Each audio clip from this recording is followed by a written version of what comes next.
Assalamualaikum warahmatullahi wabarakatuh.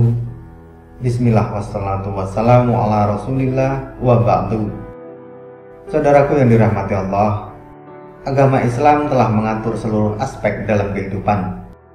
Bahkan dalam urusan kesehatan pun Nabi SAW mengajarkan kebiasaan-kebiasaan baik supaya tubuh kita tetap terjaga kesehatannya. Kalau kita mau mengkaji lebih dalam, setiap amalan yang diperintahkan kepada seorang mukmin tak luput dari tujuan medis dan spiritual. Begitu juga dengan sesuatu yang dilarang, sebenarnya juga demi menjaga diri manusia itu sendiri. Jika dikaji dengan penelitian ilmiah dan medis, ini menunjukkan bahwa Allah Subhanahu wa Ta'ala menunjukkan bentuk kasih sayangnya kepada kita, agar kita sebagai manusia selalu menjaga diri dan tidak menyakiti tubuhnya sendiri. Akan tetapi, justru kita sebagai manusia kerap kali mengabaikan hal-hal yang menjadi kebiasaan buruk yang dilarang agama. Padahal, tidak hanya penyakit fisik, kebiasaan-kebiasaan ini juga akan menimbulkan munculnya penyakit hati. Lalu apa saja kebiasaan yang sering kita kerjakan tapi malah membawa penyakit bagi kita sendiri? Yang pertama adalah banyak bicara. Ada ungkapan yang mengatakan bahwa lidah yang tak bertulang akan lebih tajam daripada pedang. Mungkin ungkapan ini ada benarnya. Bahkan kita bisa melihat sendiri berapa banyak permusuhan yang terjadi hanya karena ucapan yang dikeluarkan oleh lidah. Begitu juga dengan banyaknya peperangan. Semua itu pun bisa terjadi hanya karena tidak menjaga lisan. Banyak bicara merupakan sikap berlebihan yang membawa dampak atau pengaruh besar dalam lingkungan. Dari Abu Hurairah radhiyallahu an berkata bahwa Rasulullah SAW pernah bersabda, "Barang siapa yang beriman kepada Allah dan hari akhir, hendaknya ia berkata yang baik atau diam." Hadis riwayat Bukhari dan Muslim. Rasulullah SAW sangat mengkhawatirkan umatnya terkena bahaya lidah.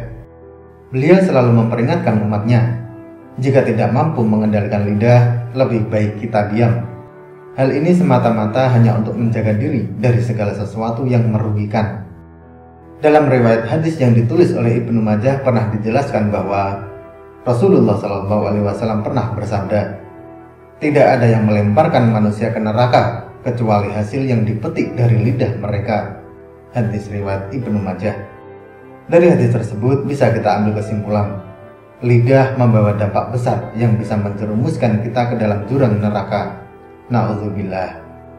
Abu Hatim bin Hibban rahimahullah mengatakan, di antara kesalahan paling besar yang dapat merusak kesehatan jiwa dan merusak kebagusan hati adalah banyak bicara walaupun perkataan tersebut boleh dibicarakan.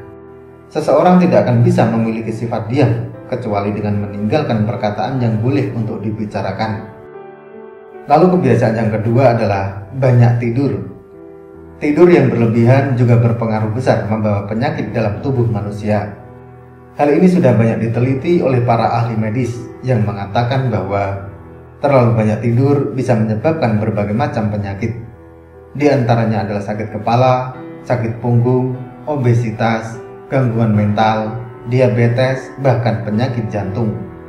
Oleh karenanya, Rasulullah SAW mengajarkan umatnya agar tidur sesuai kebutuhan dan tidak berlebih-lebihan. Dalam Quran Surah Az-Zariyat ayat 17-18 pun Allah Subhanahu wa Ta'ala sudah berfirman, "Di dunia mereka sedikit sekali tidur di waktu malam dan selalu memohonkan ampunan di waktu pagi sebelum fajar." Ini artinya kita sangat dianjurkan untuk tidur yang cukup dan bangun malam untuk mengerjakan sholat tahajud, kemudian memohon ampun atas kesalahan dan dosa-dosa kita. Karena yang demikian itu bisa membuat tubuh menjadi lebih segar. Bahkan dalam penelitian ilmiah yang melibatkan lebih dari 1 juta orang mendapat kesimpulan, terlalu banyak tidur justru bisa mempersingkat masa hidup. Hal ini disebabkan karena tubuh kurang aktif bergerak, sehingga bisa menghambat sirkulasi darah ke seluruh tubuh dan membuat organ-organ tubuh bekerja lebih keras untuk memenuhi kebutuhan dari tubuh kita. Dalam Quran Surah Al-Muzammil ayat 1-7, Allah Subhanahu wa Ta'ala sudah berfirman, "Hai orang-orang yang berselimut, bangunlah untuk sembahyang di malam hari kecuali sedikit daripadanya, yaitu seperduanya, atau kurangilah dari seperdua itu sedikit, atau lebih dari seperdua itu. dan bacalah Al-Quran itu dengan perlahan-lahan. Sesungguhnya kami akan menurunkan kepadamu perkataan yang berat. Sesungguhnya bangun di waktu malam adalah lebih tepat untuk khusyuk, dan bacaan di waktu itu lebih berkesan. Sesungguhnya kamu pada siang hari mempunyai urusan yang panjang. Sepenggal dari ayat tersebut seolah-olah ingin mengatakan kepada kita, kurangilah tidur untuk mengerjakan sholat. Karena dengan bangun di waktu malam, kemudian mengerjakan sholat, membaca ayat suci Al-Quran, yang berarti ada aktivitas dari tubuh, sehingga tubuh menjadi lebih segar, dan itu baik bagi kesehatan kita. Mungkin bagi saudaraku yang sudah terbiasa bangun malam untuk mengerjakan sholat tahajud atau sholat sunnah lainnya, akan merasakan tubuh kita menjadi lebih segar dan lebih bersemangat dalam aktivitas. Dan umat muslim sudah banyak yang membuktikan dengan hal ini. Lalu kebiasaan yang ketiga adalah banyak makan. Selain tidur yang berlebihan, banyak makan juga bisa menyebabkan banyak penyakit. Saat makan, kita dianjurkan untuk tidak terlalu kenyang.